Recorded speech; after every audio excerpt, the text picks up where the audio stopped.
Sixers fans, welcome back. Look, a few things before I know there's just a blank blue screen behind me. I'm sorry, I didn't have time to really switch up everything. I'm running on a very tight schedule right now. I really wanted to make this video. Number two, I want to apologize to YouTube. If you can hear music in the background, it's my roommate. It's not me. Don't demonetize me. I love you, YouTube. We're friends, okay? It's Mac Miller too. RIP. Come on, you can't do that to me. Number three, like and subscribe. Like the video. Subscribe to the channel. I'm at like 530 subscribers right now. Join the family. Join the community. Let's get this thing rolling. Let's get to 1,000. Come out to my live streams. Let's have a fun time. All right. I mean, I'm with it. Let's get into it. I want to talk about Ben Simmons and how this is the biggest month of his career. Ben Simmons he's the number one player on the number one team in the Eastern Conference right now.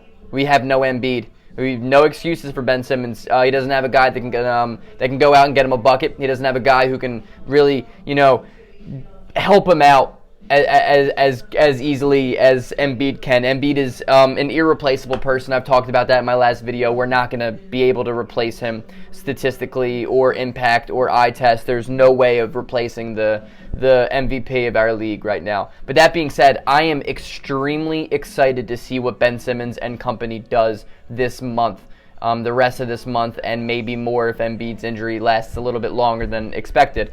First of all, I want to talk about last month for Ben Simmons. He played 10 games. He played 36 minutes a night, which is an elite level. That's extremely high, right? And to do that on, really, really good basketball is really impressive. And what's most impressive about Ben Simmons' February was that he's playing 36 minutes a game, but he's putting up 13 shots, which is the most that he's had all year, and you need that. And he brings incredible defensive energy every single play. And when you're playing 36 minutes a night, that's unbelievable. You can't replace that either. Ben Simmons is irreplaceable, almost as much as Embiid is the Philadelphia 76ers. We've seen that time in and time out. But in the month of February, he averaged 21 points on 8 rebounds and 7.8 assists a game. That's borderline All-NBA season. I think Ben Simmons has a very low-key shot of being an All-NBA player this year, given the defensive impact that he's bringing and given the absolute progression that he has shown this year. Ever since the month of February, he has been dominant. Has been truly dominant, a more dominant self than he's ever been. And a big factor to why is his free throws. He's shooting 83% from the line in the month of March, and he shot 71% from the line in the month of February. That's extremely vital to his game, because when Ben Simmons is on, he's getting to the line. You know what I mean? Also, low-key, I want to say he shot 100% from 3 in February. You know what? 1 for 1, screw it. That's awesome. I love the game of Ben Simmons. I love the impact, and I love that people don't think he's good. I love it. I mean, we saw in the Sixers last game saying, the opposing announcer was saying how overrated Ben Simmons is. He said the Washington Wizards announcer said that Ben Simmons is the most overhyped player in the NBA. And my thing is, man, first of all, how does that guy get a job in the NBA with that lack of knowledge, But outside of that, I love it. Talk shit on Ben Simmons. Do it, because we did it in the beginning of the year, and look what we got out of him. Look what it's making Ben Simmons do. He's playing at an elite level. He's playing at the best point of his career right now, arguably. He's the best defender in the NBA. He's the defensive player of the year, but you're going to continue calling him overhyped? That's awesome. Fuel his fire. Fuel the Sixers' fire, because the lack of knowledge that goes around and circulates throughout the NBA community is embarrassing sometimes. It really is. And I want to have discussions with people, and then when they give me their reasons as to why Ben Simmons isn't good, they're like, oh, he can't shoot. Like, all right, dude. Like, what? Like, I don't understand how you're going to let the one minuscule aspect of his entire game be the sole reason as to your explanation as why he's not good.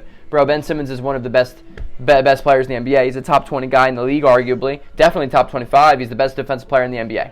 He's one of the best defenders of this generation. He is the most versatile defender since Kawhi Leonard's back-to-back Defensive Player of the Year seasons. Ben Simmons is a unicorn. The man is an absolute NBA unicorn. You got to give the man credit when credit's due, and people don't do that. People refuse to give Ben Simmons credit.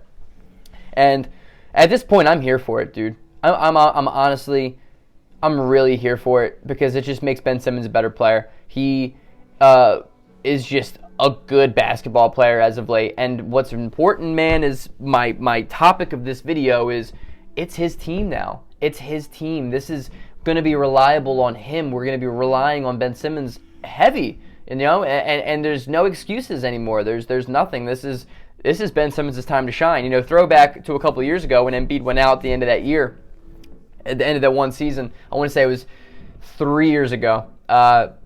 We went on like a 10+ game winning streak to close the season out. I know it's not the same team. I know the competition wasn't great back then, and I know Embiid isn't the player that he was. But there's a reason that the team huddled around Ben Simmons, and everything, all these rumors and Sixers reports coming out that Ben Simmons is the guy that's bringing the team together, that's wanting to organize activities. Ben Simmons wants to be the leader of this team, and now is the time to show him. And who says Ben Simmons isn't even the leader of this team? He's not the best player, but what's beautiful about Ben that I think he's noticed this year is he doesn't need to be the number one guy. I think he notices he's not the number one guy, and he's well aware of Embiid's greatness. Instead of kind of using that as competition, I think he's embraced that this year, and it's very selfless on Ben Simmons' part. And I'm here for the progression of Ben Simmons. I'm here for this experimental test that we're going to be witnessing for the next month to see different rotations. I think it's going to give Daryl Morey a very clear-eyed view of who to stay and who to trade. But it's going to be interesting. I think the bench is going to be really needed. Like I said in my last video, this next month is going to be 100% dependent on three guys. The three guys of Ben Simmons, Tobias Harris, and Shake Milton. Those guys you need to get added production. I'm sorry, I can't speak. Out of those three guys, you're going to need 15 to 20 a night by Shake. You're going to need it. If he's going to give you 9, we're not going to win that game. Same thing for Tobias Harris. We're going to need 20 to 25 on a nightly basis, and we're going to need Ben Simmons to give us 20 a night and just play good basketball. And to be honest, I think he's going to do it.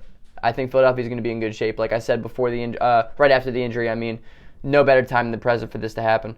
Embiid's going to come back, and the team's going to be going full throttle. We're going to be ready for a playoff push, and we're going to be ready to carry that momentum into the season or into the playoffs. That was weird. Peace out, Sixers fans.